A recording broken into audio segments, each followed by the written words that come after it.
ओम नमो भगवते वासुदेवाय। स्वागत है आपका हमारे चैनल पर। आज के इस वीडियो में हम आपको सुनाएंगे वैशाख मास के महात्म के 14वें अध्याय की कथा। इसके साथ ही आप सुनेंगे गोपाल चालीसा का पाठ। हमारे चैनल पर आपको सभी प्रकार की व्रत कथाएं सुनने को मिलेंगी। तो सभी व्रत कथाएं सुनने के लिए और हमसे जुड़े रहने के लिए हमारे चैनल को सब्सक्राइब अवश्य करें, बेल आइकन पर प्रेस करें और अगर आज की कथा अच्छी लगे तो लाइक करके शेयर भी कर दें। साथ ही कमेंट में हरे कृष्ण भी अवश्य लिखें।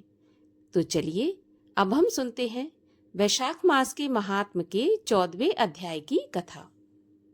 वैशाख मास के 14वें अध्याय की कथा में दुर्वासा ऋषि के 2 शिष्यों की कथा का वर्णन किया गया है। श्रुतदेव जी कहने लगे, मेष की संक्रांति में वैशाख मास में प्रातःकाल स्नान करके मधुसूदन भगवान का पूजन करके जो इस मनोहर कथा को कहते सुनते हैं वह सीधे विष्णु लोक को जाते हैं। जो दुर्बुद्धि होते हुए कथा को छोड़कर अन्य काम में लग जाते हैं वे रौरव नरक में जाकर फिर पिशाच योनि पाते हैं। यहाँ हम एक प्राचीन इतिहास कहते हैं जो पाप दूर कर धर्मवर्धक एवं पवित्र करने वाला है। प्राचीन काल में गोदावरी के किनारे ब्रह्मेश्वर क्षेत्र में ब्रह्मनिष्ठ बड़े परमहंस दुर्वासा ऋषि के 2 शिष्य रहते थे। वे सदा उपनिषद शास्त्रों में निष्ठावान थे। उन्हें किसी से कुछ भी अपेक्षा नहीं थी। भिक्षा मांगकर जो कुछ भी मिल जाता उसी को खाकर पर्वत की गुफा में पड़े रहते थे। ये दोनों तीनों लोक में सत्यनिष्ठ और तपोनिष्ठ के नाम से विख्यात थे। इन दोनों में सत्यनिष्ठ तो श्रोता एवं वक्ता ना हो तब भी सदा कर्मों को करता हुआ भगवान की कथा में ही तत्पर रहता था, परंतु जो कोई पुण्य रूपी कथाओं की व्याख्या करता था तो उसके सुनने के समय वह संपूर्ण कर्मों को भी छोड़ देता था और श्रोताओं के प्रति स्वयं कथा कहता था।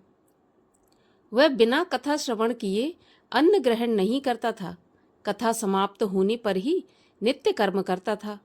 अतएव जो मनुष्य ऐसे कथा सुनते हैं उनको जन्म के बंधन नहीं व्यापते और विष्णु भगवान में सच्ची भक्ति तथा स्नेह उत्पन्न होता है।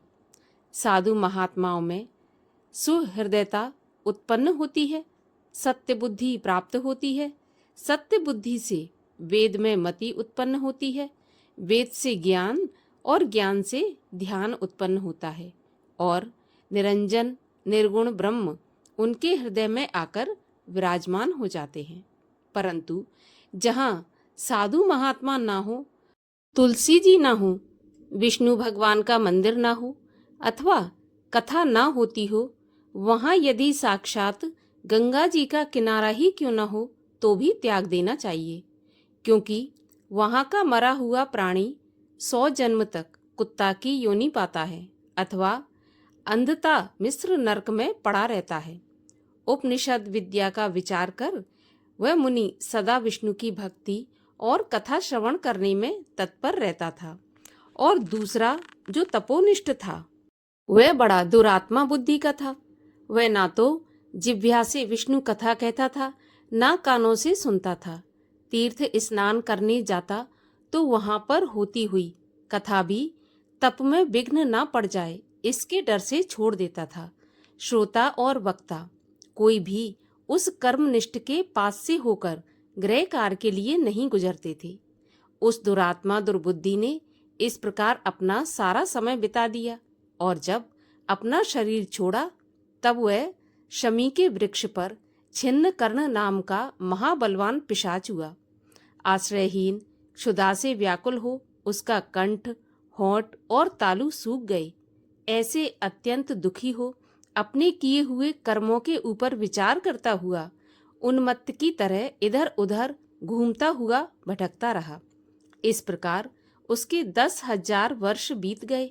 उसे अपना कोई भी रक्षक दिखाई नहीं देता था। उस अकृत आत्मा की देह पर पवन अग्नि जैसा लगता था, जल काल अग्नि के समान और फल पुष्प आदि विष के समान मालूम होते थे। इस प्रकार वह उस सुनसान वन में साधु संग व कथा से रहित आश्रयहीन स्थान में भटकता रहा। कदाचित दैवयोग से सत्यनिष्ठ पैठीनसीपुरी में आया। मार्ग में क्षुधा से पीड़ित, दुखी और बुरी तरह रोते हुए छिन्न कर्ण नाम के उस पिशाच को आते हुए देखा। उसे देख वह मुनि कहने लगे, डरो मत, तुम कौन हो? तेरी यह दशा कैसे हो गई, सो मुझे बताओ। अब यहाँ से आगे तुझे दुख नहीं होगा।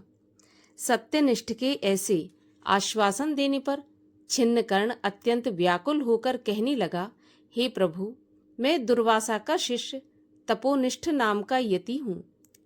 मैं ब्रह्मेश्वर क्षेत्र का निवासी हूँ। कर्मों के लोप हो जाने के भय से मैंने अपनी दुर्बुद्धि से महात्माओं की होती हुई विष्णु कथा का आदर नहीं किया। उसी कर्म से घोर परिणाम से मेरी मृत्यु हुई और मैं छिन्न कर्ण नाम का पिशाच बना। मैं इस दुख से अत्यंत व्याकुल हूँ। आज मेरे ऊपर सब देवता, गुरु और साधु संतुष्ट हैं। हरि भगवान मेरे ऊपर प्रसन्न हैं, जो आपके दर्शन हुए। इस प्रकार छिन्नकर्ण त्राहि त्राहि करता हुआ उनके चरणों में गिर पड़ा।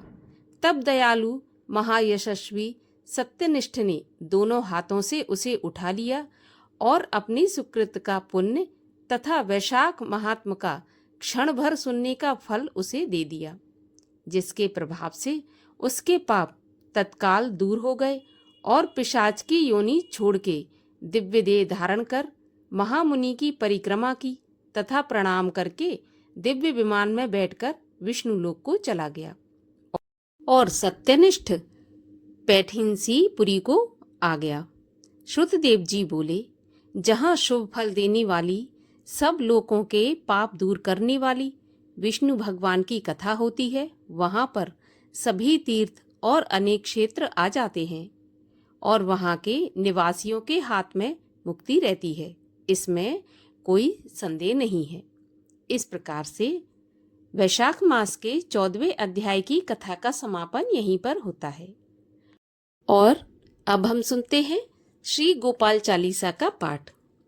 श्री राधा पद कमल रज, सिरधर यमुना कूल, बरनो चालीसा सरस, सकल सुमंगल मूल।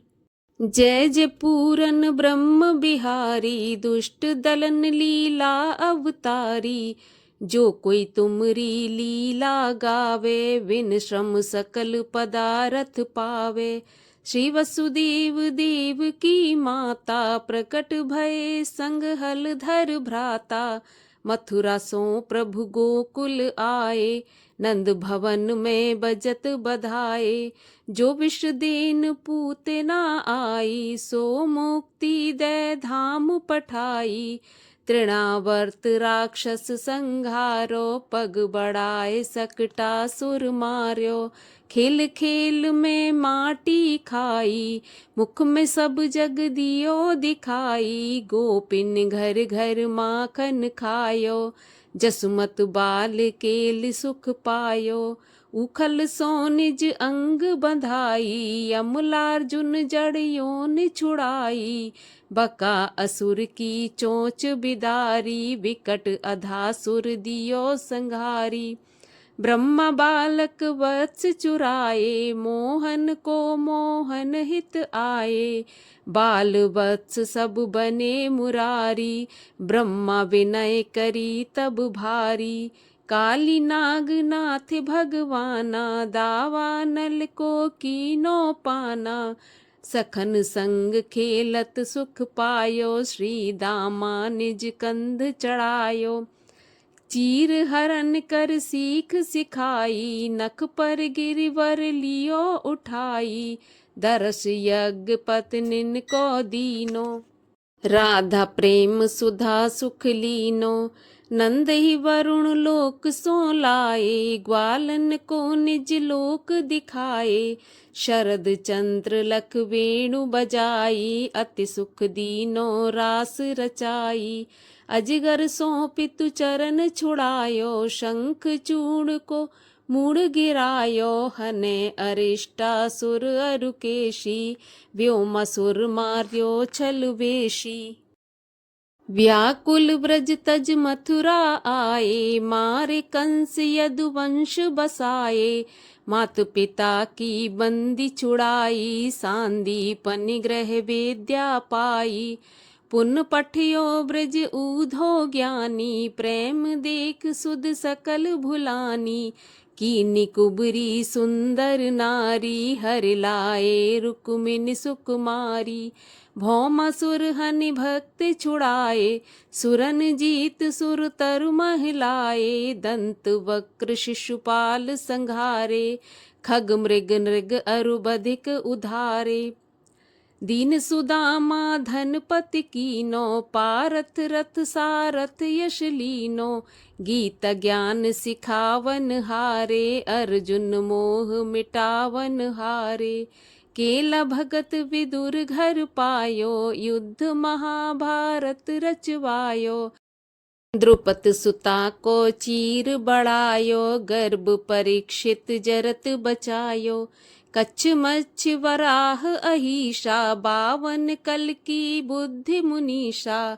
है नरसिंह प्रहलाद उबार्यो राम रूप धर रावण मार्यो। जय मधु कैटभ दैत्य हनैया अम्बरीश प्रिय चक्र धरैया। व्याध अजामिल दीने तारी शबरी अरुगण काशी नारी। गरुणासन गज फंद निकंदन देहु दर्श ध्रुव नयनानंदन। देहु शुद्ध संतन कर संगा बाणे प्रेम भक्त रस गंगा। देहु दिव्य वृंदावन वासा छूटे मृग तृष्णा जग आसा। तुमरो ध्यान धरत शिव नारद शुक सनकादिक ब्रह्म विशारद। जय जय राधा रमण कृपाला हरण सकल संकट भ्रम जाला। बिन से बिघ्न रोग दुख भारी जो सुमरे जगपति गिरधारी। जो 7 बार पढ़े चालीसा देह सकल वांछित फल सीसा। गोपाल चालीसा पढ़े नित नेम सो चित लावई। सो दिव्य तन धर अंत मह गोलोक धाम सिधावही। संसार सुख संपत्ति सकल जो भक्त जन सन मह चहे। जय राम देव सदैव सो गुरुदेव दाया सो लहे। प्रणत पाल अशरण शरण करुणा सिंधु ब्रजेश। चालीसा के संग मोहे अपना वहु प्राणेश। लिए भगवान बाल गोपाल जी की जय।